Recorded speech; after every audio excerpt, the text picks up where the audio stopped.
It's like you're screaming and no one can hear.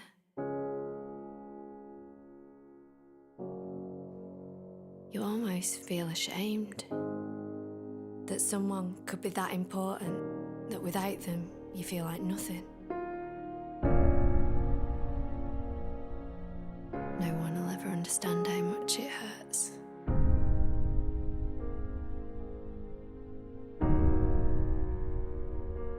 You feel hopeless, like nothing can save you.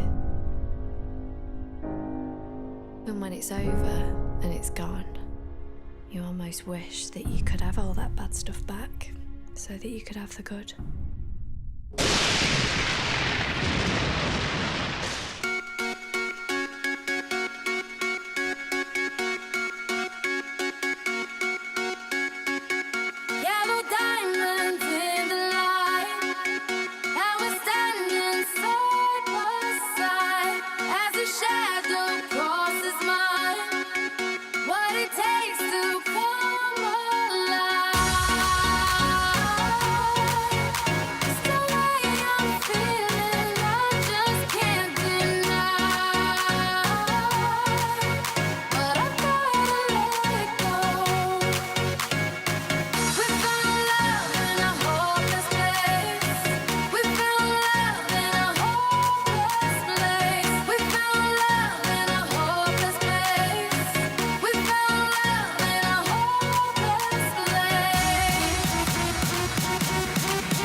Welcome back to the Professor Penn podcast. David Penn here.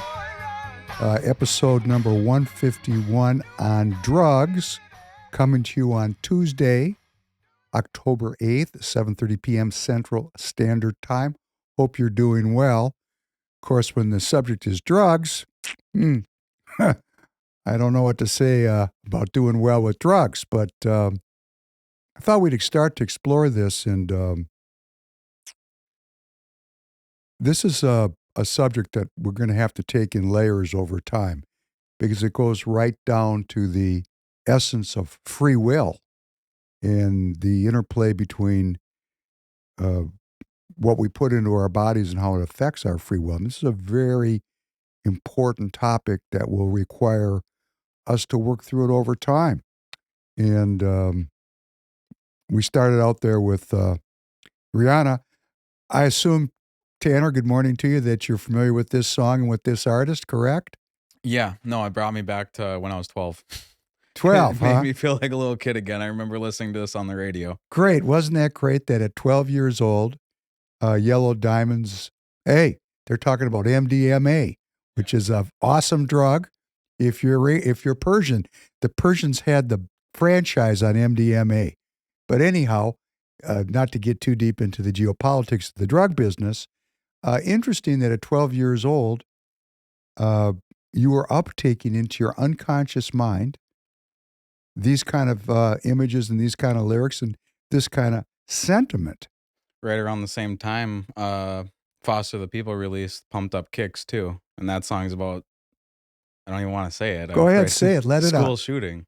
School shooting. You know the song Pumped Up Kicks? We'll play it on Yeah. an upcoming podcast just for those of us that are not familiar with it. But man, they make the subject matter seem so much fun.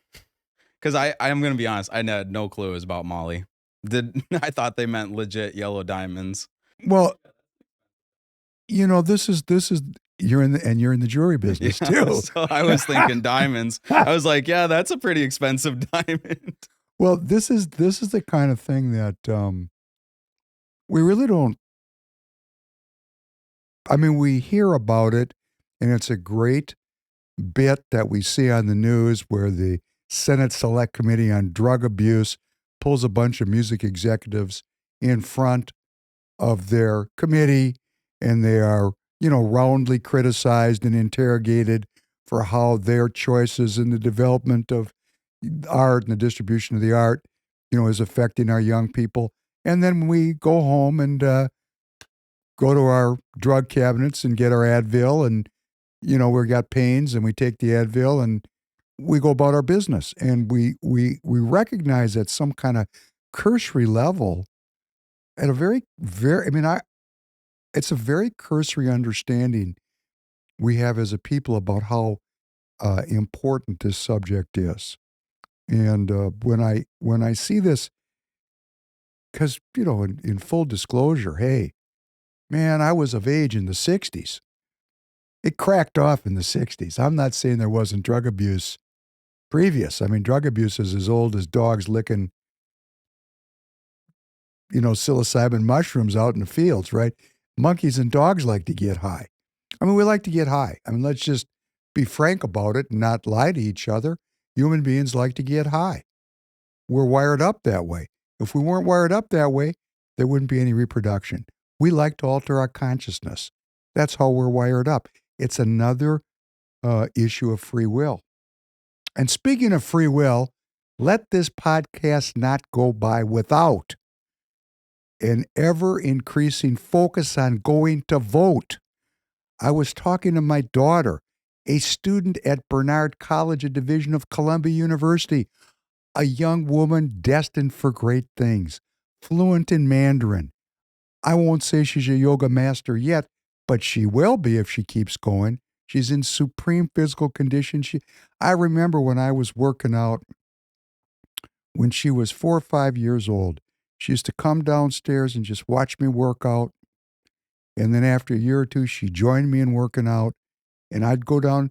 I was up at 5 o'clock this morning. Been getting up at 5 for many, many decades. I used to just really shred it first thing in the morning. My daughter would come downstairs. We'd work out together. And she's a very, very talented girl. And I said to her, "Are you going to vote?" And she said, "No." And I said, "Why?" She said, "I can't support either candidate."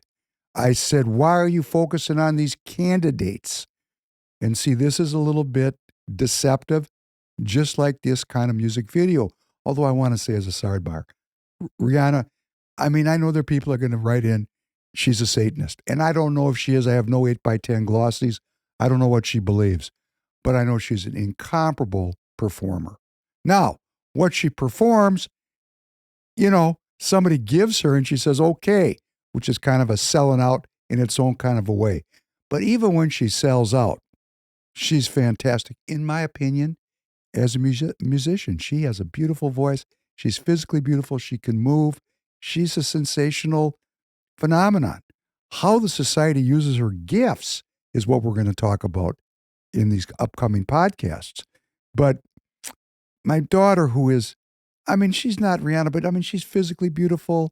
She's incredibly intelligent. I'm bragging on my daughter. And she's not going to vote. And I said to her, why are you focused on these candidates? Could you please focus on the philosophies that underlie these candidates? Because the candidates come and go and the philosophies continue. And what are the basic philosophies? And for those of you that have been watching me regularly, you know what I'm going to say. But we get new people all the time and we got to review. There's tyranny and self-governance. It's a binary choice. That's it.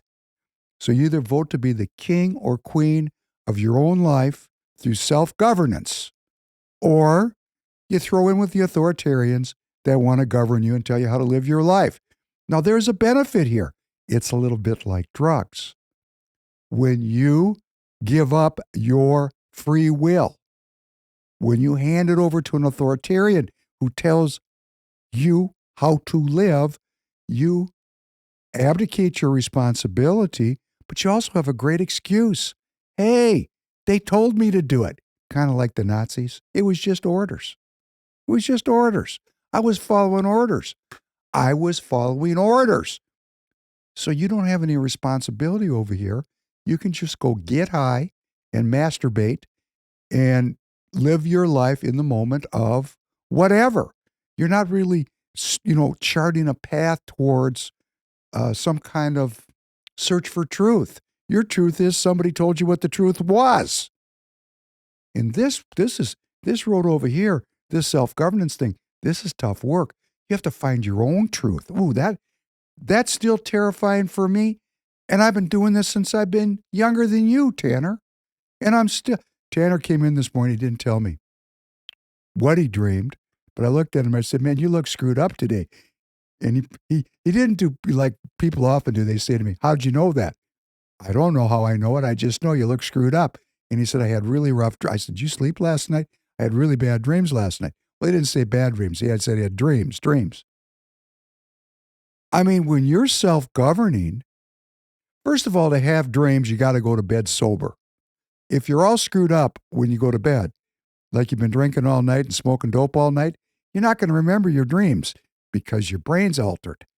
So he probably went to bed straight. Now, he could have gone to bed taking some mushrooms. Oh, then his dreams could be very bizarre. It depends. All these things affect our experience. So he had these dreams, and he was troubled by it. He didn't tell me what they were. It's none of my business. I didn't ask him. But he did say he had a rough night because he had some dreams. And I remember when I was young, I'd have these dreams, man, and I'd wake up, and I didn't know what was real and what was Memorex. It was crazy. And that's part of self-governance. It's difficult to self-govern. It is a challenge. You're going to, feel things in self-governance, fear, guilt, hope, feelings. That over here on the drug side, where people tell you what to do, which is kind of a drug. You're taking from them whatever they serve you. It's kind of a drug, right? Puts you to sleep. In other words, I'm saying our definition of drugs changes. What's a drug today might not be a drug tomorrow. What was an illegal drug yesterday could be down at Walgreens tomorrow, right? So these things are not set in stone. They're culturally prescribed. And I'm going to tell you, going back to my daughter, people think when I go on these meanderings that I'm going to lose my place. And sometimes I do. It happens. But most of the time I can come back to my point. My daughter is focused on candidates and what the candidates believe. These candidates are salespeople and they're human beings just like you and me, just like Rihanna. But with the right amount of exposure, we elevate these people and we project our hopes and dreams onto them, and they become special. I don't care about these candidates. I really don't. I don't care about any of them, including my good friend Royce White for Senate here in the United States, roycewhite.us. I mean, I don't care about him. I care about him deeply as my friend. But as a candidate, he is a representative of an idea of self-governance. All he's doing, or all Donald Trump is doing, these are placeholders in the ongoing, seemingly infinite battle between self-governance and tyranny. So I said that to my daughter, please vote for a philosophy. Of course, she's 21. She doesn't understand the philosophies yet. She thinks she does. And of course, she's a student at Columbia University, which means she's getting the truth. Everything they teach her is that. Don't you know that when you go to Columbia, you learn the truth? I mean, is that their slogan? Well, some of the colleges have that. For Veritas is frequently found in the slogans of our universities. Yeah, they definitely pitch that. Yeah. Right. Because they have the search for truth. And of course, when these universities started, I think Columbia is the oldest university in the United States. I think it was founded by the Crown, funded by the Crown. Of course, they had the truth. Darwinism, right? Isn't that the truth? Darwinism, the origin of the species, evolution. That's the truth. Science tells me it's the truth. And we have to get out to vote. My daughter is going to vote because I'm going to harp on her. Perhaps she'll even listen to this transmission and she'll say, oh, I'm being used as a guinea pig. Yes, you are. I love you, baby. You got to vote even if you don't know what you're doing. Why? Why? Even if you're 18, you don't know what you're doing. It's an exercise of standing out in the cold if you're up north, getting rained on, standing with your neighbors. It's a civic holiday, or it's a holy day where we exercise our free will. Huh? What? What do you say? Yes, it's a holy day of the exercise of the electorate's, we the people's free will. Isn't that cool? It's so cool. And, we don't get taught that it's cool. It's almost like a burden. Is it a burden to go vote? Oh, not really. I mean, at first I thought it was, but you walk in and it's smiling. Kind of cool, it's right? Smiling faces, and it takes 5 minutes. And that's another thing. We got poll workers. These people are public servants. That's a cool thing to do. There's so much we can do to get involved in our civic life. But what do we do instead? We get high and we watch cartoons. Good work, America. But that's not an accident, as we're going to talk about in tonight's podcast. You know what this is? See this? This is an unopened absentee ballot. It is addressed to Mr. David Penn at my address, which I won't read because I'm not looking for any unexpected visitors. What are you going to do? Cover that up now? Yeah, just in case. We have 4K cameras, so I don't want any details getting picked up. Would you do that for me? Gotcha. That's great. Thank you. See, Tanner, that's what you like, is somebody quick at the trigger. Fantastic. This ballot, why did I order it? I'm not here to talk about election fraud or cheating. I don't even want to use those words. This is politics and tactics. There's strategy and there's tactic. Here's my tactic. It's my choice. It's not illegal for me to say this, and I don't want anybody to get mad at me for saying it. And I don't want to end up in jail for saying it. And how do you jail me for saying I want to vote on Election Day in person? That's just my choice as a Republican. I want to gather with my neighbors, wait in line, get rained on, smile at all the people in the polling station, and do the deal. I want to do the deal. And so you say, Professor Penn, why do you have your absentee ballot? Because guess what this thing is? This is like $100 bill. This has a value. My vote This is my vote. Unless I don't value myself. If I don't have any value, like if I hate myself, which goes again to the idea of drugs. All these things, they're all the same thing, but just a little different. If we value ourselves, we go to vote. Because we're honoring the free will that is enshrined in our Constitution in a kind of veiled way, kind of a secret society way, unalienable rights granted by a creator. Life, that takes free will. We're going to talk about it. Liberty, that takes a lot of free will. And the pursuit of happiness, come on. That is the creation of that's my own contribution to creation. My will is creating something. Thy will be done. Or as Pharaoh said in the 10 Commandments with Charlton Heston, Yul Brynner playing the part of Pharaoh, let it be written, let it be done. My will. I ordered this ballot because it's got a value, and I don't want it to get lost. I took it off the table, and I'm putting it in my pocket. That way I'm sure that when I go to vote in person, my absentee ballot is with me. I don't open it. I don't spoil it. You see how it's still sealed? I didn't open it. I have it with me right here. I'm not going to open it. And when I go on election day, I will carry it with me. And if for some strange chance, because this does happen, I go to vote and the poll worker says, "Oh, Mr. Penn, you can't vote. You've already voted." I'll say, "I have? I don't think so." And I'm going to call the sheriff, not the police. I'm not going to say that it's some kind of election deal. I'm going to say it's the theft of my identity and demand an investigation, because identity theft is a felony where you go to jail for many, many years. Now, this is not me saying the elections are rigged. I'm not saying the elections are fraudulent. I'm saying elections are political. And if we sit on our hands after smoking a joint and watch the Rocky and Bullwinkle cartoon instead of practicing our free will politically, and somebody else, maybe they smoked a joint, but they actually went and did something political, they're going to beat us. They're going to beat us. We sit around and come.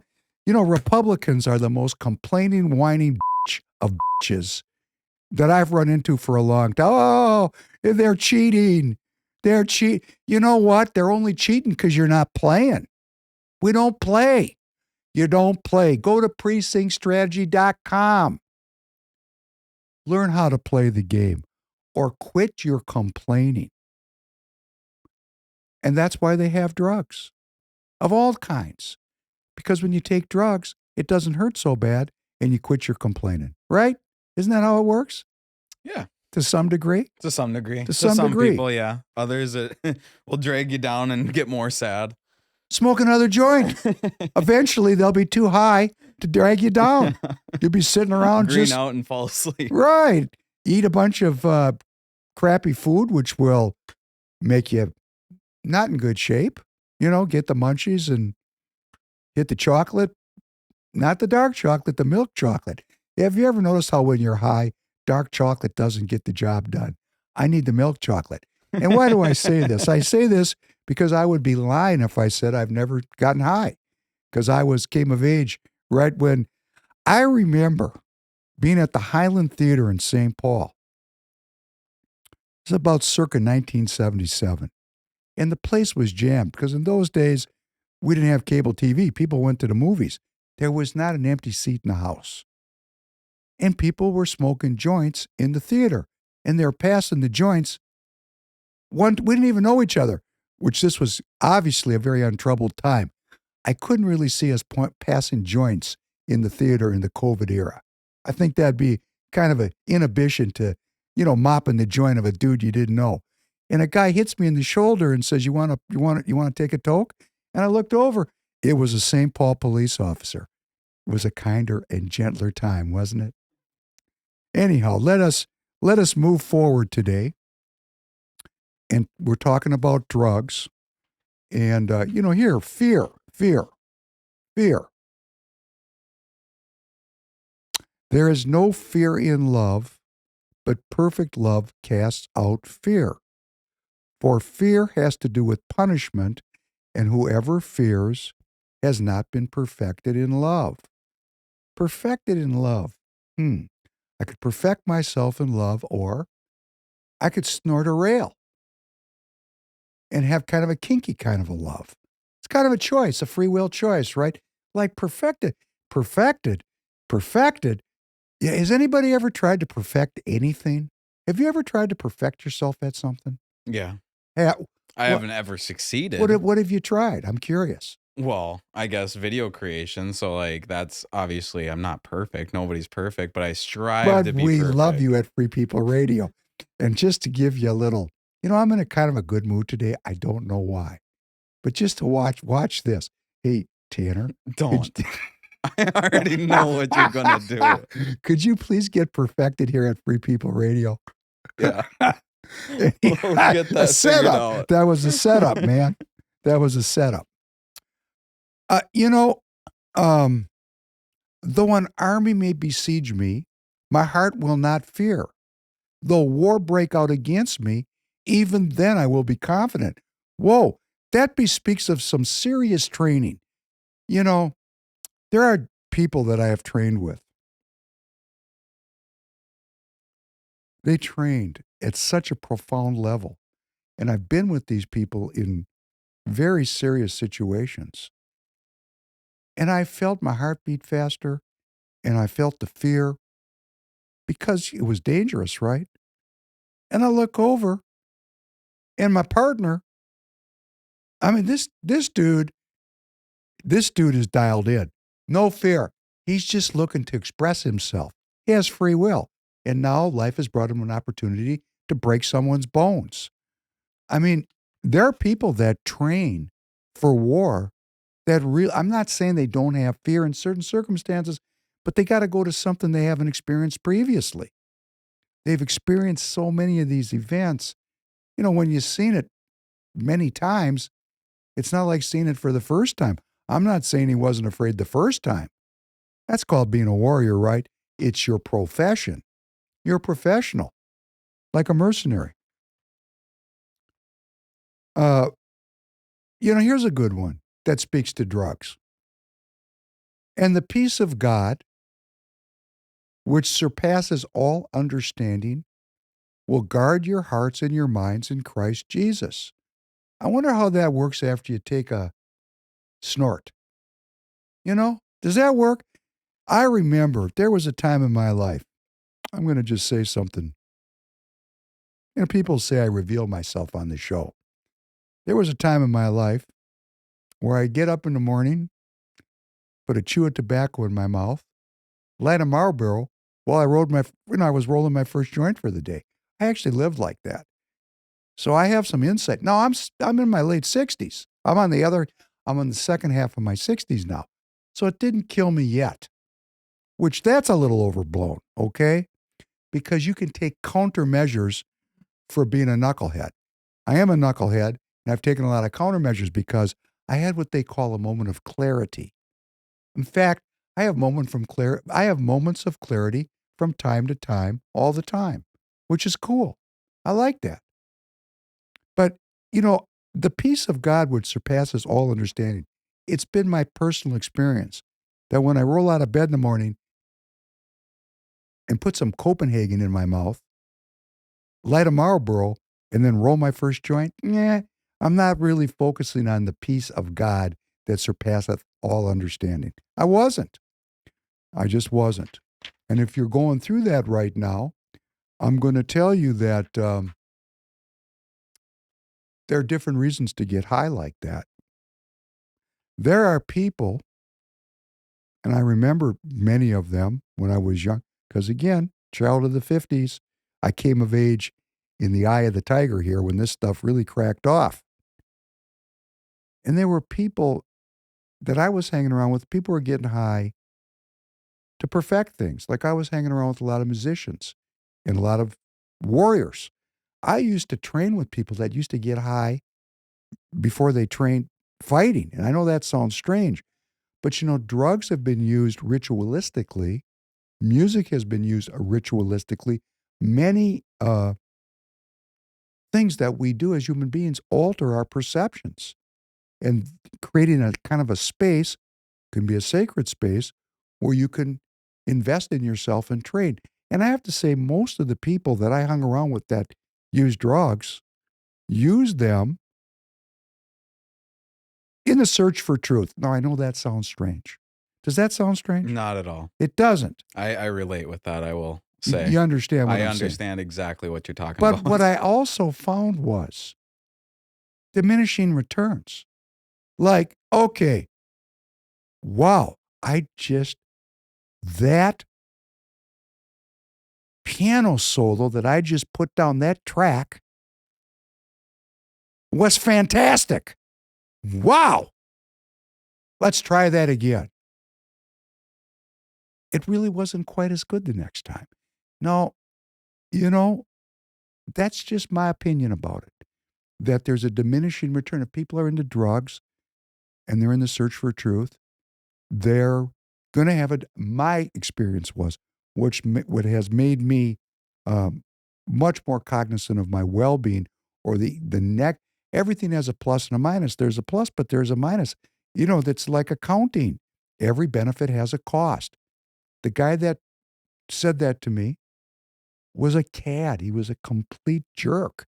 But he left me with that one great idea. I never thought about. I was very young, younger than you. Every benefit has a cost. I never thought about that before. So there's these benefits in these things, but there's costs. And I think the costs become very high, because I remember many of the people that were in the search of truth that were using drugs became drug addicts, and they weren't searching for truth. They were searching for drugs. It's a really, yeah, you're walking a fine line, because I understand. I would call it you're walking a slippery slope. Yeah, that's even better. Yeah, because that's what it is. I can say you look at a lot of musicians and it is that way. Like, they kind of have their rise to fame and they can accredit it to like drug use, but then yeah, you make one wrong step, you're a drug addict, and you're no longer doing it because it's helping you with your music. You are completely trying to just get high. You're getting high because Yeah. your biology, your chemicals in your body become used to your self-medicating. But let me give you one that people don't think about. It's a funny joke. It's really not funny, but it's a joke. What is judo? It's a bagel. That's an old martial arts joke. What's judo? Like what's Shotokan? What's taekwondo? What's judo? Judo is a martial art. And we'd laugh and we'd say it's a bagel. A bagel. Because that's Jewish dough. A bagel. People can be very addicted to carbohydrates, and they alter your pharmacology. I mean, you could actually say, we could live in a world where one day they would say that bagels are illegal. It's an illegal narcotic, because there is a biophysiological effect from carbs, and people get addicted to carbs. They just do. And then they look up and they go, oh my gosh, I've got metabolic disorder. And once you have that metabolic disorder, it's very difficult to address it. And we've talked about it, and I have, great empathy for the people that suffer from this. I know there's another thing from the 60s and 70s. That's when they cracked off with this meat thing is not good for you because cholesterol is going to give you a heart attack. Butter's not good for you. It's going to give you a heart attack. Here, carbohydrates. That's what's good for you. Carbohydrates. And all of a sudden, we really were not eating carbohydrates in the early 60s. I mean, little bit, not too much. Then all of a sudden, it was bagels and donuts and, designer breads and everybody, spaghettis, and everybody's eating all this. And then all of a sudden, not nobody, but almost no one was overweight when I was a kid. Were you taught the food pyramid when you were in school? Yes, You did? of That's course. what I was taught in school. Yeah. Right. Yeah. Well, and you know what? I struggle with this. And then one day I remember a real serious warrior, a professional killer, looked at me and he said, "What are you eating?" I said, I was eating the food pyramid." And he ordered some schnitzel. And I remember thinking to myself, because we were out doing something, I said, "Man, this guy's like a paragon of just ass whipping. This guy was a killer. I mean, he was a real killer. And he's eating schnitzel and watermelon." And he looked at me and goes, "That's yin and yang. I'm good. What you're eating, going to kill you." And I thought to myself, this guy's out of his mind, because I had the truth from school. I knew what the truth was. They told me what the truth was. And I believed the science. I believed the science.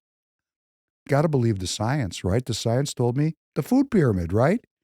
Do you remember the food pyramid? Yeah. So the Go ahead. bedrock of your whole Go ahead. diet is carbohydrates. And then right up above that, I think was like proteins and stuff, such as like beans, fish, other meats. But at the very top, then it was like, or the second was your sugar. And then the very, very top was like oils and fats. And we have since learned that it's complete BS, that was only made by the agriculture department because yeah, there's a bunch of bread. We really don't have any 8x10 glossies about who came up with this. And there's a lot of people to this day that are, but you got this diet and that diet. And every one of these diets are a drug. I mean, we put them into our bodies and it has an effect on our physiology. We don't think of it as drugs. We don't think of food as a drug here in the West. But in the East, in China, they know food is a drug. They have a food culture. It's a 5,700-year-old culture. The Chinese have really thought deeply over millennia about the impact of food and herbs on the human system. I told this story, I tell it again. There's no ice. Nobody takes an iced drink. No Chinese, cognitive distortion. But culturally, in general terms, Chinese people do not use ice. You go to a restaurant, it's 105 degrees outside. You come inside, there's no air conditioning. What? You go to a restaurant, a really nice restaurant. Nice. There's no air conditioning. This is not a pleasant experience for me because I have altered my physiology to believe that ice water, do you like a nice tall glass of ice water in July, Tanner? Personally, no. I drink room temp water. Good for you, little Yeah. Chinese, a saboteur. That's the only thing, though. If I'm drinking my pop or anything else, it's got to be ice cold. So Well, see, ice cold. These things alter us. Air conditioning alters us. Heat alters us. It alters the way our systems work. So our definition of what a drug is, what is a drug? A drug, it's something that alters us in a way that somebody has decided is not good for us. But those same drugs could be used ritualistically in traditional cultures in the search for truth. Oh, really? You mean you might gain some awareness by doing that? You might. But their use is demarcated by ritual. There's an on switch and an off switch. When the off switch goes on, there's no drug doing. Like I think the Native Americans in the days gone by used tobacco ritualistically, right? It was no going down to Walgreens and buying a pack of Marlboros. It wasn't like that. But there was money to be made. Cigarettes. Cigarettes are a drug, right? Right? yeah, correct. Yeah. Great. I'm falling behind, but such an interesting subject. I don't want to claim expertise in this subject. Familiarity, I'll admit to. Before we're going to take a break and do a little bit of news, just because we got to keep up with it to some degree. They killed Hassan Nasrallah. When I say the, that'd be us, because we armed the Israelis with American bunker buster bombs, and the Israelis delivered them with great skill and accuracy, and they took out the 30-year leader of Hezbollah, which is the Iranian army in Lebanon. They killed him, and that was a big deal. Big deal. Well, now they had a successor. He was the cousin of Nasrallah. His name is Safieddin. Guess what? They killed him too. In other words, if you are the leader of Hezbollah, your life expectancy is not good. It's not good. So the Israelis are continuing their campaign of assassinations. We're sitting here on, sorry, I'm not remembering, October 8th.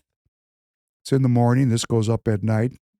There has not yet been an Israeli response to the Iranian missile attack. The Biden administration, quite interestingly, offered the Israelis a payoff for not attacking the Iranians. Like officially, or like officially, what? They like, said, hey guys, if you hold off for a if moment, you hold back from what you're planning, we're going to pay you. We're going to give you a payoff because you're on the payroll, like a mafia. Like, you get together, the fathers, the five families sit down, and there's a beef. And they say, Don Tomasina, if you could just please let this go, what benefit will there be if there's more killing? I will share with you from the well. We can all prosper together. And that's what the Biden administration said to the Israelis, forgetting the fact that the Israelis are all jacked up in a holy war here, as are their antagonists. We don't know what they're going to do. Oh, sidebar. Anthony Blinken, I might have just said it on another podcast. I don't know. But it's so striking. Anthony Blinken just gave Lebanon $157 million for the same reason. Can we buy some peace until after the election? Can you guys just take it easy until after President Harris is inaugurated? Could we just take it easy? Can we just give peace a chance for like another month? After the month's over, hey, use up those weapons because we can't get any reorders unless you use the inventory. But for a month, can we keep it on the down low? Just for a month. Are they, and I'm just kind of thinking out loud, is this kind of just an attempt because they know that if Israel were to do anything, that Kamala is still saying that she supports Israel and that she's standing with them, but she knows that a lot of her supporters do not support that. So It's then a are little they bit trying even- to make them back off? So then, hey, you're kind of wrecking Kamala's campaign right now? It's even a little bit deeper than that. Really? That is, of course, true. Yeah. But that's still intellectual. That's in the world of ideas. Like, there's a lot of leftists that view what's going on in the Middle East as genocide, and they call Joe Biden Genocide Joe, and they see all of a sudden this communist leftist who they thought was a dream candidate, Vice President Harris, saying, I stand with Israel, just like Donald Trump. When it comes to Israel, it's all hands across the aisle, right? We all agree about this. Now, Vice President Harris is a leftist. What is that? I guess when she wants to get elected, she's a centrist. It's called bipartisanship. But it's a little deeper than the idea. The Israelis are contemplating destroying Iran's oil infrastructure. And the Iranians have said, if you touch our oil infrastructure, we're going to blow up all the oil infrastructure all over the Middle East. This could happen overnight, like tonight. Before we get together again, there could be a big impact on the oil extraction and oil distribution business, and it could take your gas price. Like, I just filled my tank for under $50. I thought, wow, It was over 60 not very long ago. Somehow the price of gas came down. Don't you feel good when you go to the pump and it's $15 less than normal? Don't you feel like something, you don't even know why? You have more money in your pocket. Life is good. It must be President Biden. Those Democrats are doing a good job. Look at, I have to fill my tank every week. So if it's $15 a go, man, that's $60. We can go out for breakfast, right? Yes. Right Woo! after the podcast, right? It's great. But if they blow those oil assets up in the Middle East, the next time you go to fill your tank up, it's going to cost $175. Are they talking like in Iran they're gonna do that? The Israelis are contemplating, as I said before, an attack on the military infrastructure Mm-hmm.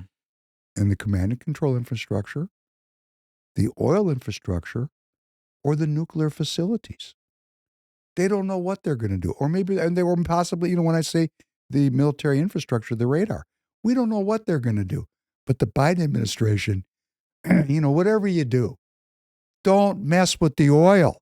Because if we wake up tomorrow and Iran's oil infrastructure has been blown sky high, and the Iranians respond by blowing up the Saudi and the UAE and all the rest of the oil infrastructure in the Middle East, it's going to be like $10 a gallon by next week. And that will guarantee that Vice President Harris's elective prospects will be in decline. Because people, when it gets all down to it, we're materialists. That's why we vote for candidates instead of ideas. I hate Donald Trump. I got a friend. He knows who he is. Maybe he's listening to me. He hates Donald Trump. He hates him. Hates him. And I keep saying to him, I don't listen. Did you hear the rally? Did you listen to the rally? No. Why not? I know what he's going to say. And I'm going to catch the highlights afterwards. I'm doing something important, like going out to the street team and going to events and shaking people's hands and doing things that are political. And this guy is an officer of the party. It's not political to consume entertainment. It's political to go out into your community and try to convert other people to your way of thinking. He knows he's not going to convert me. He's venting. And that's a lot of venting.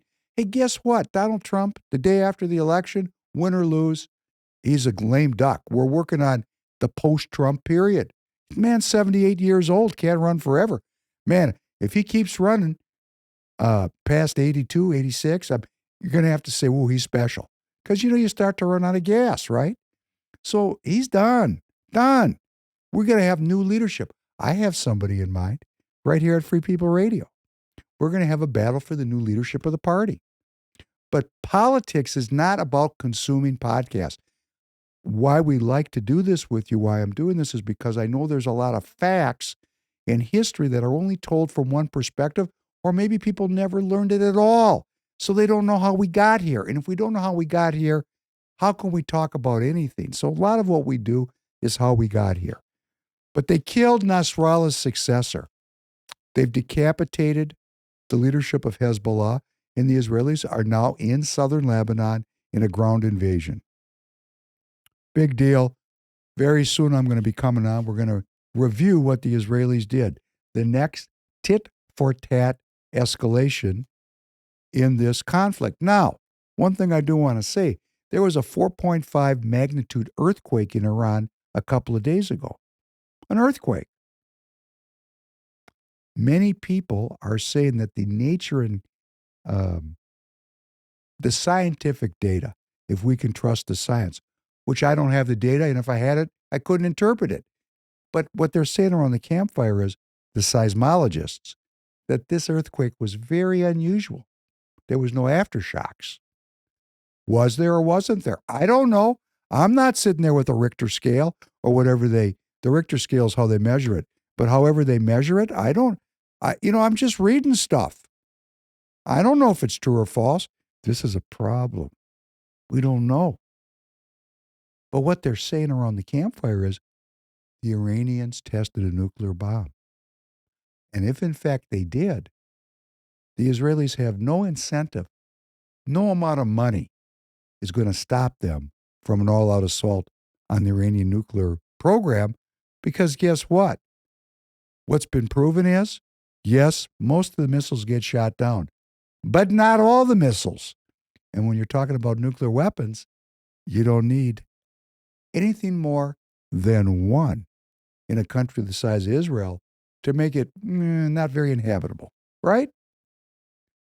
The House and the Senate have passed another continuing resolution. What does that mean? It means that even though we were promised by our Minnesotan representative, Tom Emmer from CD6, we were promised that there was going to be a real budgetary process going forward, that we weren't going to do any more of these kicking the can down the road deals. Guess what happened? The can got kicked down the road. So, is that Tom Emmer's fault? No. Did Tom Emmer have to tell me that we would never have another continuing resolution? No. That is his fault. We must hold our elected representatives accountable. And I'm going to ask you for a favor. Please, we're not getting the pace of new subscribers to the channel here because YouTube has figured out who I am. And they don't want this to spread. The search for truth, they don't like it. I don't know what they like. They just don't like me. I'm talking about YouTube. But some of you like me. So please keep reposting the links to the podcast in your social channels. Tell your friends and neighbors, bring them. This is the gathering place. I mean, I've got some very loyal participants in this, and they're not loyal to me. They're loyal to the search for truth. So let's let people know there's a search for truth going on here, and let's keep building on YouTube. Now, when we go up on Rumble and Getter, let's say on the War Room platform, or when we're on Royce's X, we get tremendous engagement. But there's a lot of people on YouTube we would like to get to know. A lot of people that are people of the left that are here that we might benefit ourselves and benefit them by talking and sharing.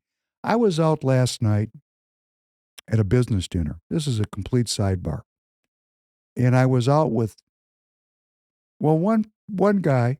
These are business associates. I don't know if he's left, right, or center. I never asked him. But I know that his wife, who I like very much, who I've been out to dinner with, she's a teacher, and she's in a teachers union, and she is a leftist. And he said last night at the dinner that she really likes me.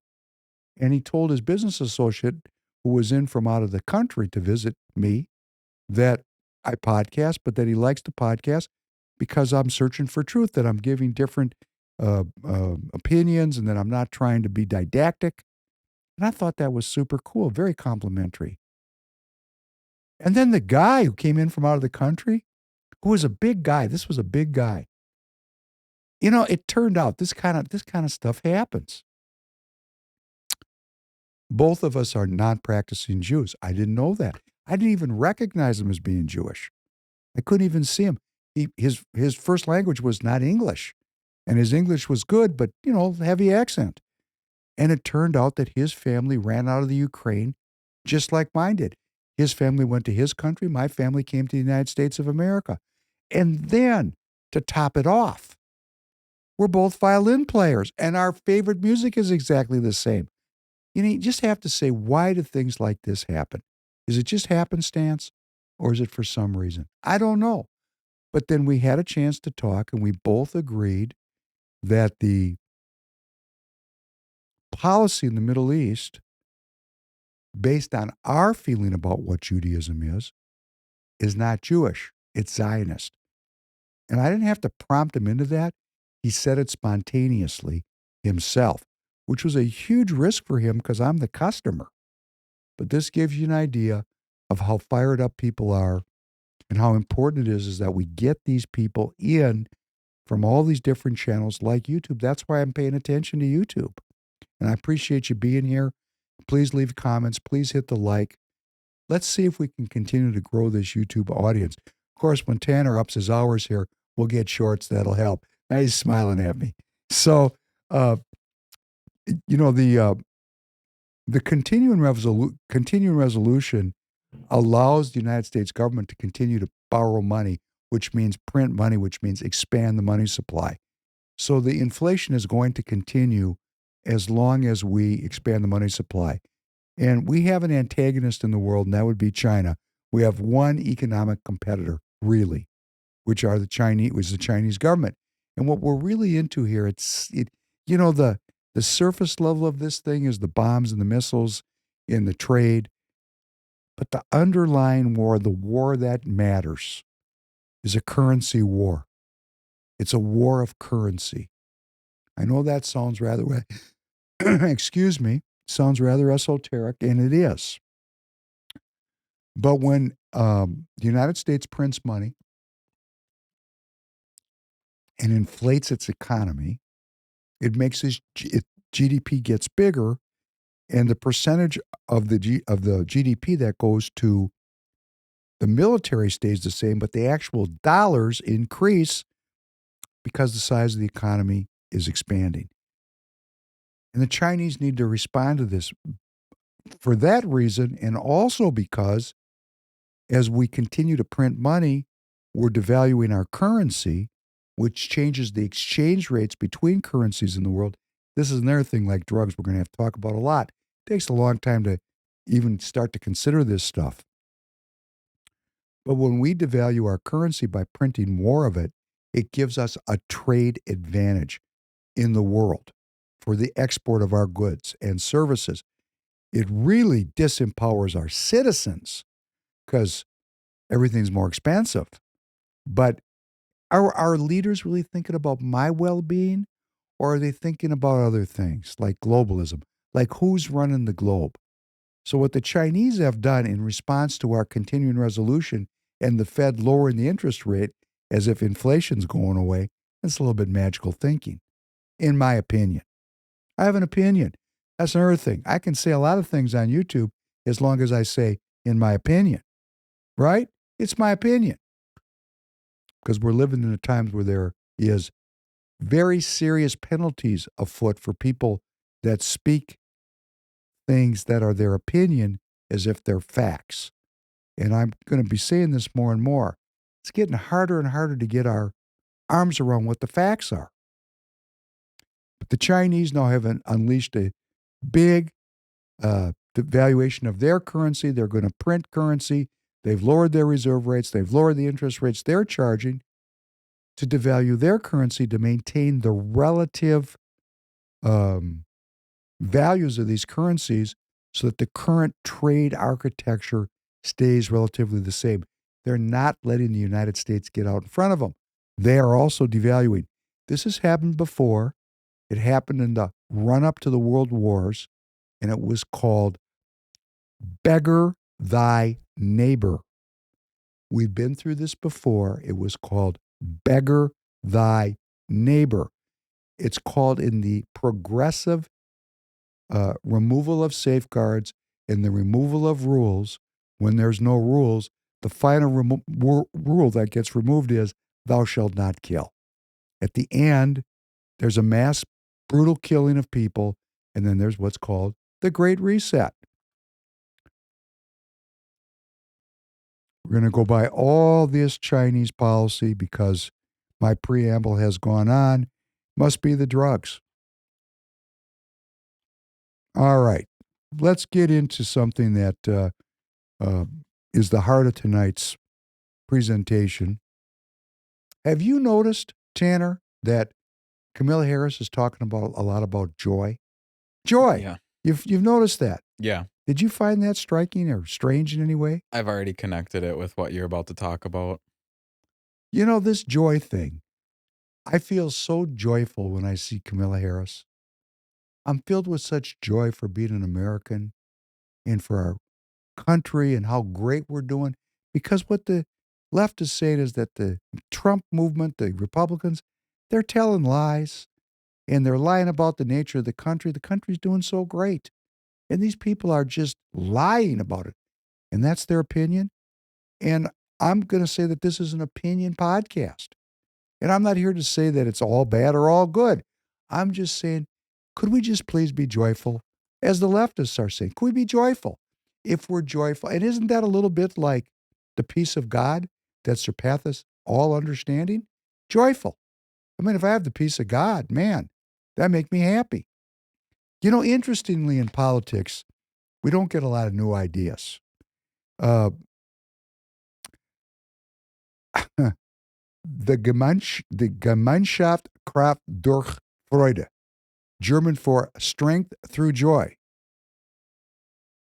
was a Nazi idea that was established in 1933 as a tool to promote the advantages of Nazism to the German people and internationally. It was also used to ease the process of rearmament of Germany. In other words, inflation. Be happy about it. Come on. Everything's better with happy, right? This was a strength through joy was their way of lessening class differences, of creating solidarity in the country, because of course the country had just, up till 1933, the Nazis and the communists were in the street fighting for control of the country. The Nazis were anti-communist. The communists were capitalizing on class difference. Well, that Marx was a German, I think, right? So it was big time there, this class difference. And they paid for the program by taking deductions from workers' wages. It was actually a program of making workplaces beautiful, subsidies for people to buy cars, like buying a Volt, a Chevy Volt. You can get a subsidy. Politics of joy. I feel so good. I got a new car, and my government helped me buy a new car. Is that similar to the 25,000 down payment on a house that they're trying to hand out? Yes, it's the politics of joy. Oh my goodness. Right. It is like the exact it's same not, card. Yes, very insightful. You took the words right off of my script. That's crazy. That's the way it is. The goal was to provide Germans with access to once privileged activities, in the German case, such as cruises and ownership of motor cars. The government feared that increasing wages would dampen the rearmament process and decided to raise living standards differently to influence the opinion of Nazism, and paid for the program by taking deduction from workers' wages. Taxes.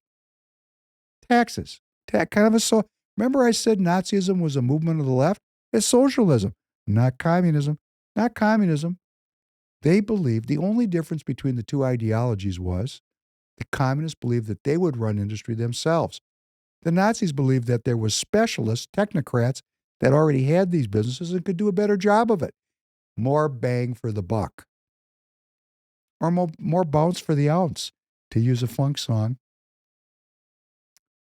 By providing these luxuries, the government hoped, the Nazis hoped, or shall we say the Democrats, my opinion, by providing these luxuries, the Democrats hoped that class divisions would be bridged, leading to the building of a people's community, and that a common national consciousness would end class conflict and enable all classes to work together for the greater benefit of the nation.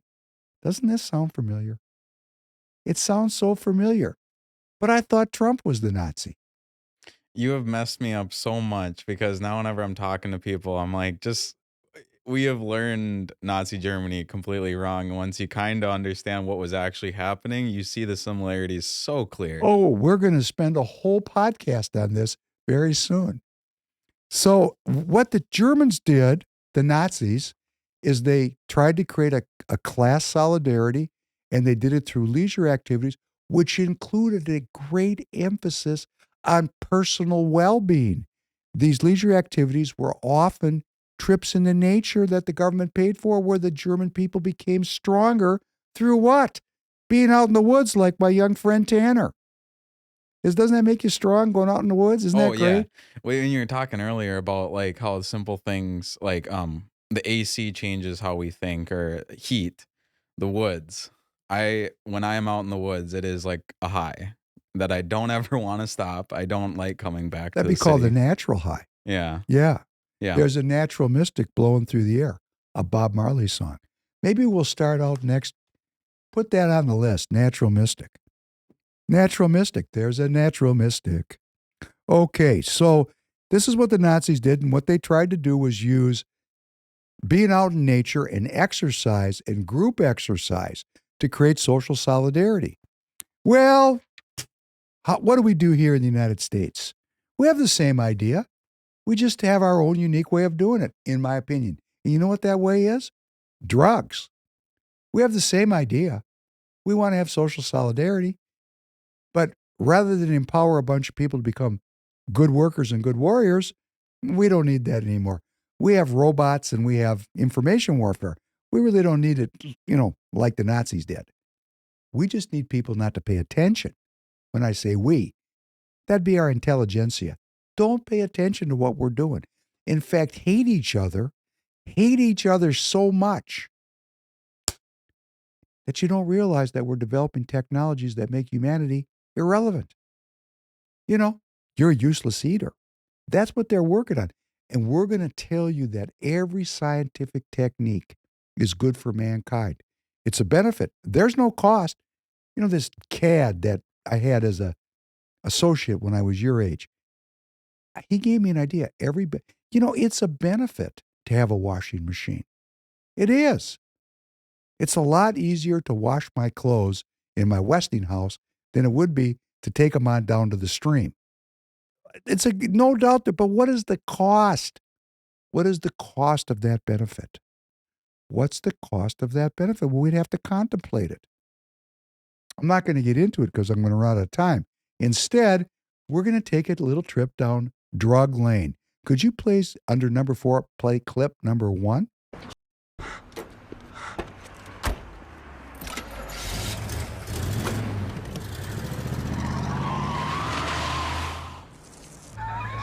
I like that. Hey, I like the way you moved out there. You were trained very well. Check that out.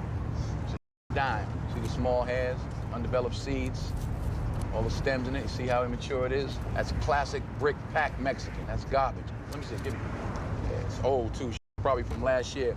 To be truly effective, a good narcotics agent must know and love narcotics. In fact, a good narcotics agent should have narcotics in his blood. What are you gonna smoke that? Nope, you are. Hell if I am. Yeah. Yeah. You not? No. Why, you're a Mormon or something? You're Jesus freak? No, man, I'm not. This is my job. This is your job. I can't do that. Smoke it. No. This ain't a test. Just take a hit. Take a hit. Man, listen, I became a cop to stop people. Yeah, blah, blah, blah, blah, blah. It's not a review board and it ain't cocaine. Take a hit. No, man. Jesus Christ. Yeah, right. If I was a dealer, you'd be dead by now, mother. You turn down on the street and the chief brings your wife a crisply folded flag. What the is wrong with you? Talking about, you know what? I don't want you in my unit. I don't want you in my division. Get the out of my car. Go back to the valley, rookie. Poop butt ass.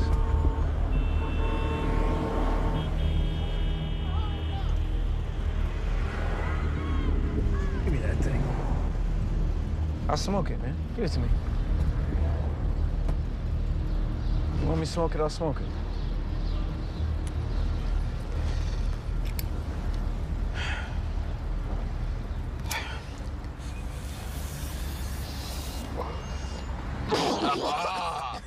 Virgin lungs. Man up now, man up, man up. Go ahead, dog. You didn't even get it. Get it, go. Yo, shut the f up and just wait.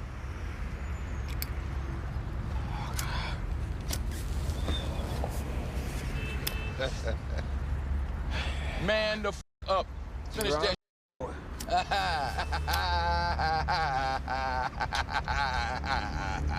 Let's go.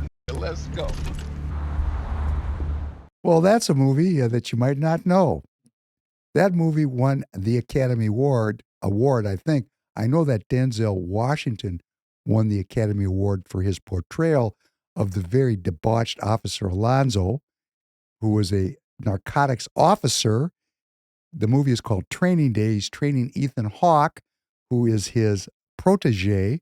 And in that scene, he brings out the very important point that a narcotics officer must love narcotics. Isn't that interesting? You'd think a narcotics officer would hate narcotics, right?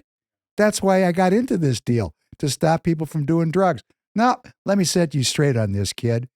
We do drugs in this division because we're in the drug business.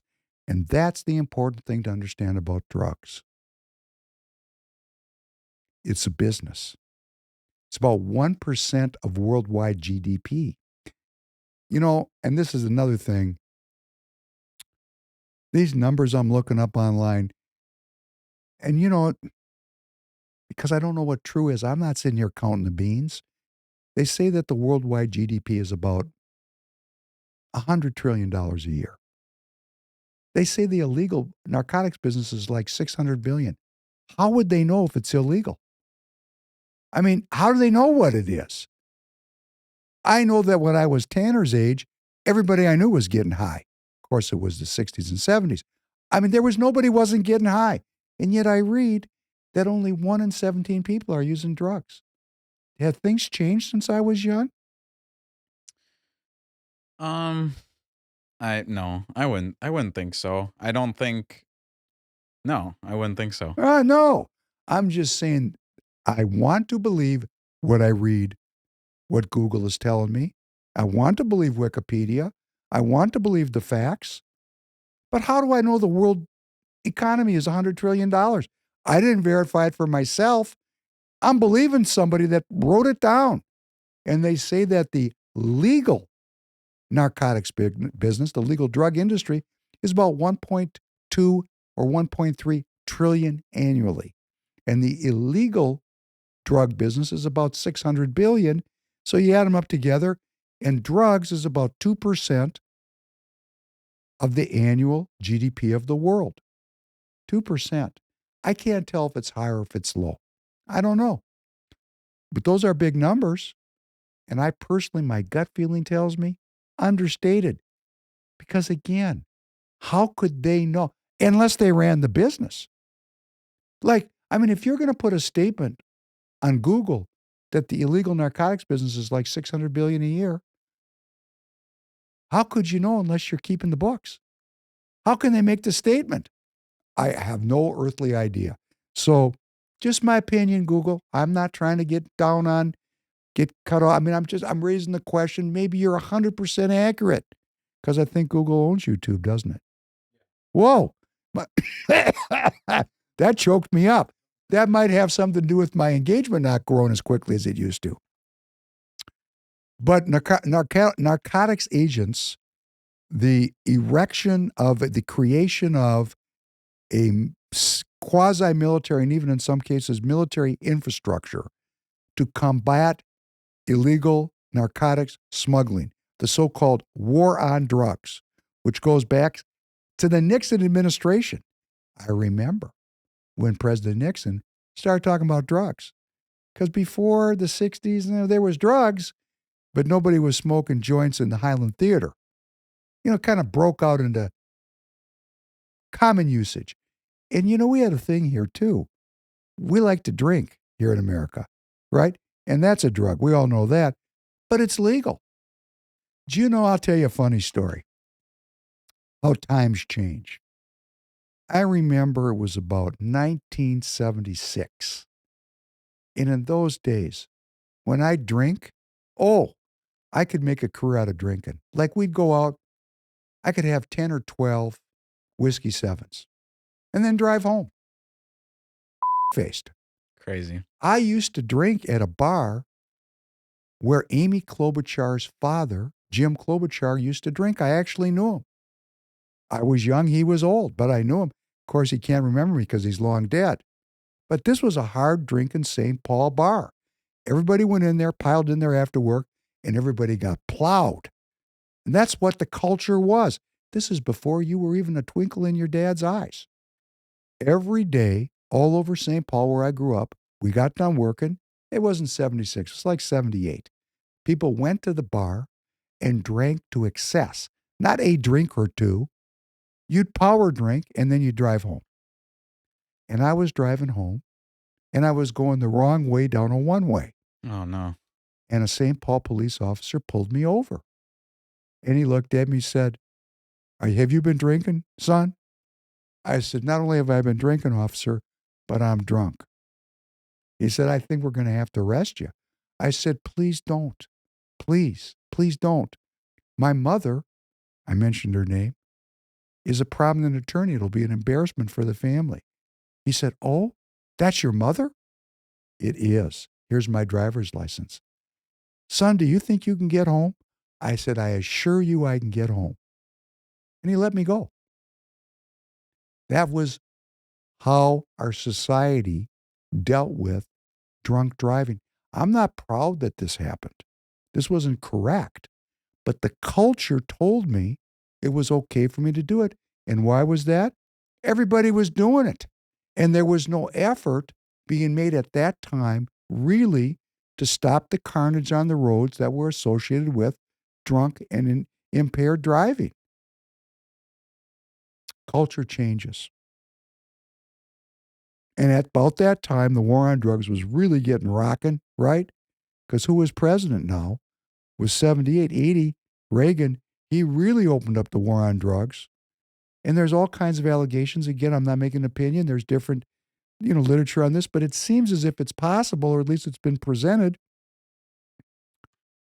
that our government got involved in the drug business. Important drugs. We had a scandal. Many scandals about our secret agencies being in the drug business. And what a great business for them to be in to raise money to do things that they're not supposed to do. We had scandals about this, huge scandals about our government's secret agencies distributing drugs into our inner cities. I don't know if it's true. Again, the knowledge of the facts, I'd have to personally research it. But our inner cities became overrun with cocaine first and then crack cocaine. And our society became addicted to all kinds of drugs. And think about it now from a perspective of if you're in the legal drug business and you take a bunch of illegal drugs and you get sick, now you can matriculate into the legal drug business. It's the drug business because what's legal and illegal changes over time. When I was Tanner's age, if you got caught with an ounce of marijuana, I think it was a felony. Now, you could have 2 ounces on your person in Minnesota and hey, have a good time. So these things are culture bound. But the war on drugs continues. There's tremendous money in it. And let's see how it goes down. Could you please play number 2? Right here.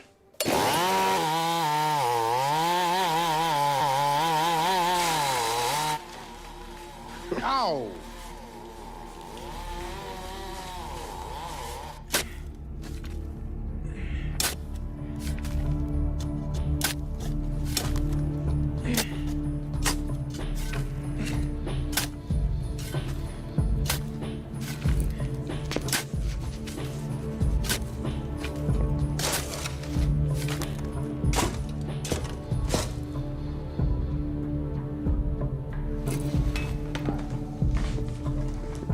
That's it. That's what I'm talking about.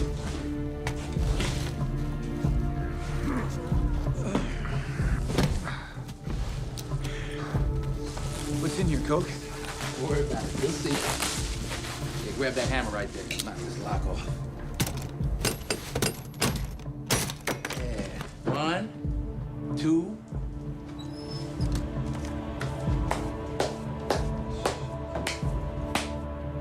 That's $250,000 you're holding right there in your hand. Over $4 million in here. First day on the job, you hit a $3 million seizure. Wait, you said 4. Taxation without representation, brother. Nothing's free in this world, you lucky first day motherfucker. Buy your wife a minivan with that, put the kids through college. Give me that bag. The only checks I cash say LAPD on them, right? Somebody didn't sleep through ethics, did they? What's the matter? You don't want a piece of this? Huh? Well, no. Right? No, like this. I mean, no. No? Right. Okay. First time, you're not comfortable. I'll hold it for you. Okay?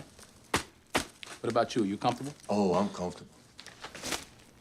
How's your comfort level? I'm very comfortable. Come on, let's wrap this up.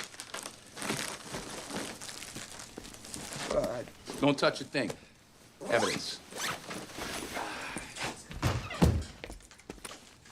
Well, it seems like the people that are on the street have a very good job.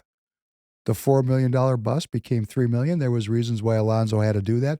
Alonzo had accidentally killed a Russian in Vegas, and he thought if he ripped off $1 million, he could buy his freedom. That's the plot of the story. It's a great performance. I would like everyone to watch Training Day. I know there are people that are going to say, what was that movie? I'm thinking about somebody I really like very much. It's called Training Day, starring Denzel Washington. It's a very dark movie about the drug business. And what you see here is the interface of the narcotics officers with the narcotics dealers. And we realize they're an ecosystem. They're working together. One would not exist without the other. You would have to have something illicit about drugs. There'd have to be some reason they were illicit, or there'd be no reason to do them. It's kind of like believing in God. You know, that's free. Why would anyone want to? I mean, it's just free. It just takes hard work. It just takes consistent everyday work to give up the addiction to sin. Hey, that's not illicit. That's for everybody. There's no value in that, right? It's not cool. It's not cool. But drugs are so cool. Like our first piece with Rihanna. I mean, there's Rihanna. I mean, Riri, I mean, she's the dope. She's the thing. And there she is looking so fly, so beautiful, so sexual, and she's getting high. And all the young girls are watching that thinking, I wish I could be just like her. Couldn't I just be? She's so beautiful and talented and so rich and famous. Well, you can't be beautiful, unfortunately. You can't sing like her, unfortunately. Can't be famous like her, unfortunately. But you can be involved in sexual relationships with people that do drugs. You can do that. That you can accomplish.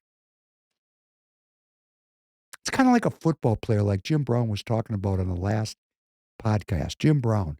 He's saying it's kind of football. It's a game, but it's a dangerous weapon, a dangerous tool, because you tell all the young people that they just need to go to school and become football players.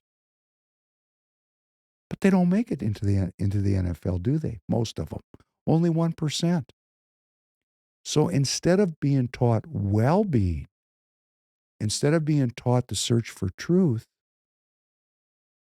they're used in a Darwinian enterprise to find the very best 1%, discarding the other 99%, who then are watching Riri, and what they end up doing is buying guns and drugs and entering into this other glamorous world. It's kind of the other world of sin and depravity, because they're not taught the search for truth in school. They're used. And what I'm trying to say is that our whole society is organized like this. Well, let's look at the next piece. This really brings it around the corner. Has a great line in it. Where do you think we learned it?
Buen provecho. Quédense quietos. Si no, nos matará. Los niños hablan inglés. Pues hablamos inglés. Coman, coman.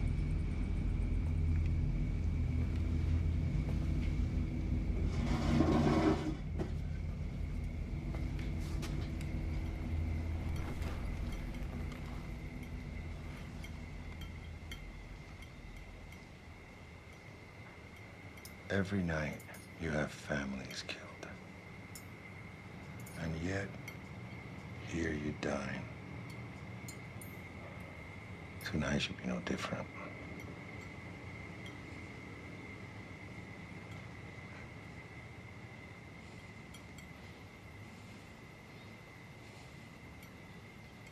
Come on. Come on.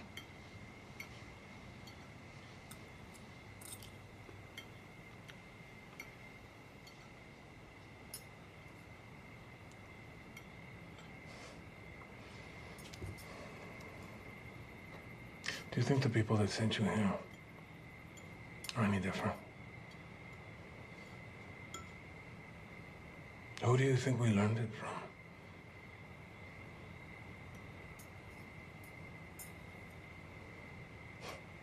The grieving lawyer. Your wife. You think she'd be proud of what you become?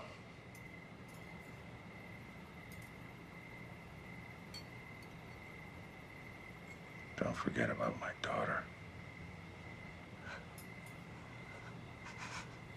Ah, sí. Tu hijita.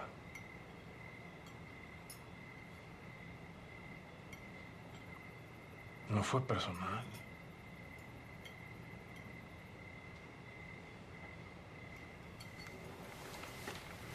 Para mí sí.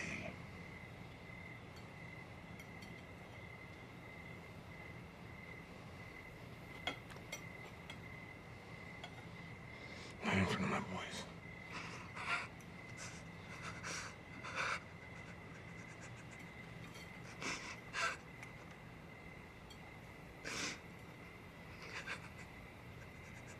Ahora vas a conocer a Dios.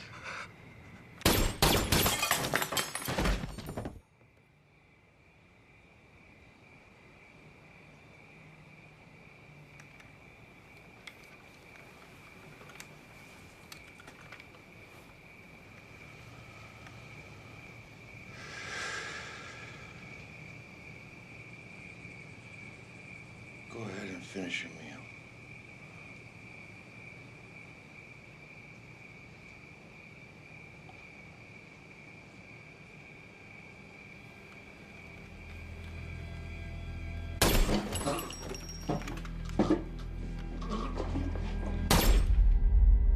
Well, that is a scene from the movie Sicario, another movie about the drug business, starring Benicio del Toro as the Sicario, means assassin. Actually, that word goes back to Masada, something maybe we'll talk about in the future. I'm sure people don't know the reference to Masada, or most of you, but it's something to look up.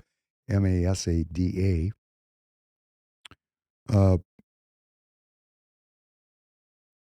What did he say? We learned it from the people you work for. That would be the British business model of slavery, drugs, and piracy. Our country is undergoing a chemical attack, which is unprecedented in American history, which is the fentanyl and other newer drugs. The fentanyl can be combated if you get there in time with Narcan. Narcan is a drug which binds to opiate receptors in the body, can actually save a person who's overdosed.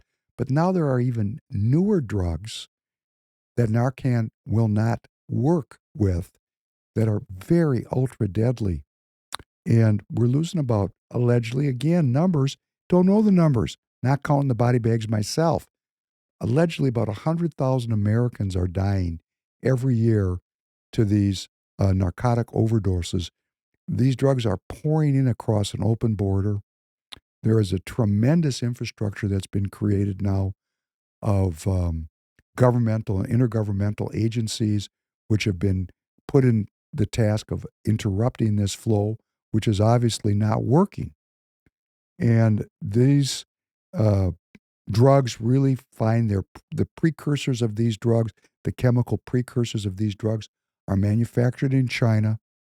The Chinese give lip service to trying to curtail the manufacture and the export of these precursors, but they're not, because this is part of what's called unrestricted warfare.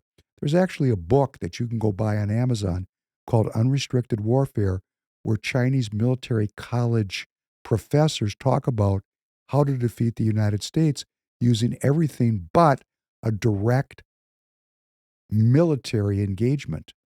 And one of the subsections is the use of narcotics to weaken American society through addiction and through overdose. And these drugs are pouring across an open border. I mean, the border is open. I mean, we know the border's open. We're talking about people coming in the millions, but we don't talk about the open border to trade and the open border to drugs. I could talk an entire podcast about what the open border to trade has done to my business, because when there's no trade enforcement, there's a tremendous amount of trade in both illegal drugs and illegally traded products. So, for example, in the tire business, there are trade barriers to protect American businesses against the importation of low-cost, undervalued products. And when the administration doesn't police that, it puts the supply chain at great peril. So there's a very real goods and services. We talked a little bit about TAMU and their business model in the last podcast. Trade can be for the benefit of the people, but there's a cost. It can be for our detriment. We need to look at benefits and costs, not just benefits. Drugs. These drugs are pouring across. Hundreds of thousands of our fellow citizens are dying. The corruption, if the illegal drug business is a mere 0.6%, let's say that Google is right, it's $600-700 billion a year. The corruption of our government and our governmental agencies with that kind of profitability is beyond our understanding. We can't even consider. We're too naive as American citizens, as searchers for truth. Many of us are believers. It's hard for us to get our mind around the corruption of our country and other countries. Now, that scene in Sicario was taking place in Mexico. Look at the wealth, if you want to go watch that again, the wealth of that home, the seeming legitimacy of that family. They were beautifully dressed, and there was, people there that were serving them in a beautiful architecture. I mean, to develop that kind of wealth, that kind of power in a country means that the entire country is to some extent on the payroll of the drug business. And Mexico has a GDP of about 1.3 trillion a year. It's about the size of, a little bit smaller actually than the GDP of Texas. So if you have $300-400 billion of drug business in Mexico, hey, that's a very important industry down there. If the worldwide drug business is 600 or 700 billion, and why do I say it'd be down in Mexico? Because it's coming across the United States. And why is it coming across the United States? And this is my summary of what I wanted to get to tonight.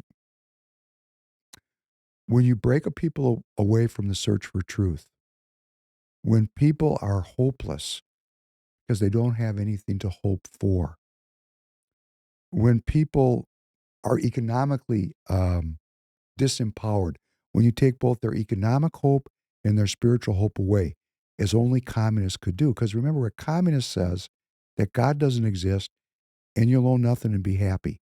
So even pure materialism, which dominated our country for decades, there was the hope that you could get the big house in the suburbs, 2 cars, a lake home, and a beautiful woman. I mean, you had that hope. It was a dream. And people went for it, particularly in my boomer generation. And many people succeeded in that, achieving those dreams. But now in this generation, at this time, the prospects for that dream to be true, we talk about the death of the American dream, And then there's no spiritual life. Our church attendance and our faith is at an all-time low. So people are miserable. And this is why I can't get to all of this tonight. We're talking about feelings. When we talk about feelings, ultimately we talk about free will. And when the pain is great and we're taught to avoid pain, our society tells us to not be emotional, to be cool. Cool like Fonzie. Because cool, emotions can get in the way of making money. Emotions could lower work productivity. So we're taught to be cool, to not show our emotions, to not feel our emotions. We don't even understand what our emotions are. And they're related to drug use, and they're related to free will. So on the eve of this election, where 40% of our fellow citizens are not even going to take the time to vote in what we're told is the most important election of our lifetimes, could not those people be hopeless, to believe that their free will is meaningless, that their will cannot bring about a better result for themselves? Their wills are undermined. Their wills are undermined. And their wills are undermined systematically and scientifically by PhDs who understand how these things work. That's my opinion, Google. I'm not trying to say it's a fact. I'm giving my opinion that the explosion of pornography, the explosion of drug use, the hollowing out of our middle class, the lessening of our job prospects, the opening of our borders to whatever wants to come in can get in, the endless war, the crushing debt.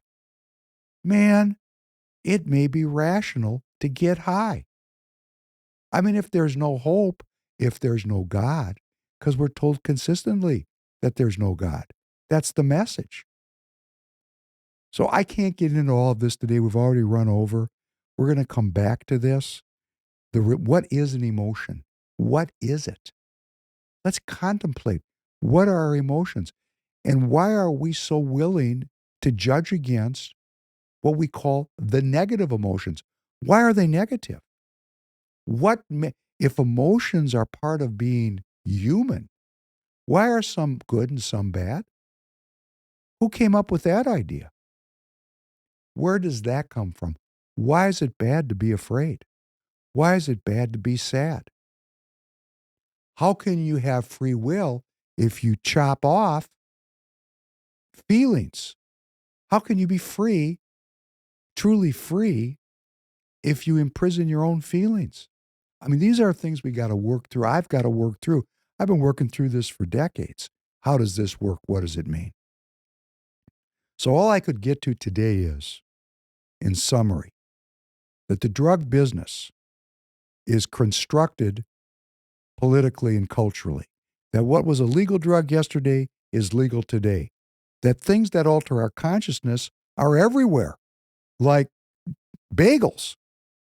And we don't pay attention to how those things alter us because we're desensitized. Our feelings have been desensitized. Like that scene in Sicario. It's an awful scene. It's a desensitizing scene. How do we become more sensitive? How do we embrace our complete humanity? If we're in the search for truth, we believe that our humanity is a product of a creator. How do we re-embrace what it is to be human, to be American, to be Republican, and throw off the shackles of the communists and the deniers of truth and those that would make us slaves? And my belief is we can start naming them by names. We've named many of them, like Herman Kahn. They're using technology to make us what they call in the psychological realm, labile, emotionally non-responsive. So if you don't want to feel sad and you don't want to feel afraid and you judge against those feelings, you're not going to have righteous indignation either, because your feelings are all a biochemical cascade inside this physical being we live in. And we must try to reverse the process of minimizing us as humans, and through daily training And there isn't mind, body, and spirit. We're a unity through the daily training of us as humans. Re-explore, redevelop, and redeploy our full humanity. And that is what republicanism is all about.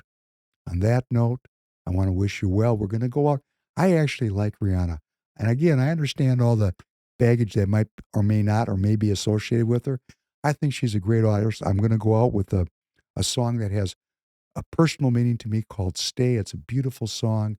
We're going to go out with that. And I look forward to seeing you again very soon. Be well. Have a good night, everybody.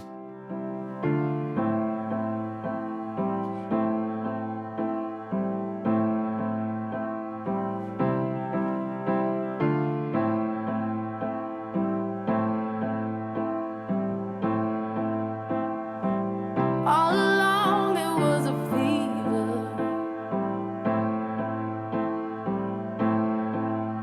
a cold sweat, hot-headed believer. I threw my hands in the air and said, show me something. He said, if you dare, come a little closer.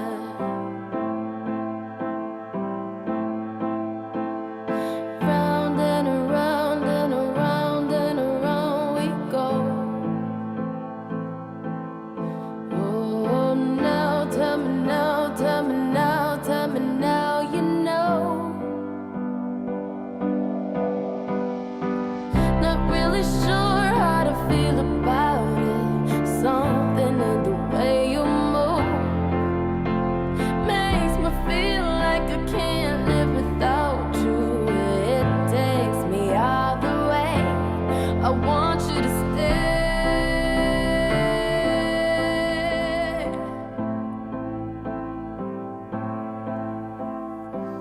It's not much of a life you're living. It's not just something you take, it's given. Round and around and around and around we go. Oh, now tell me now, tell me now, tell me now, you know. Not really sure how to feel about it. Something in the way you move makes me feel like I can't live without you. It takes me all the way, and I want you to stay.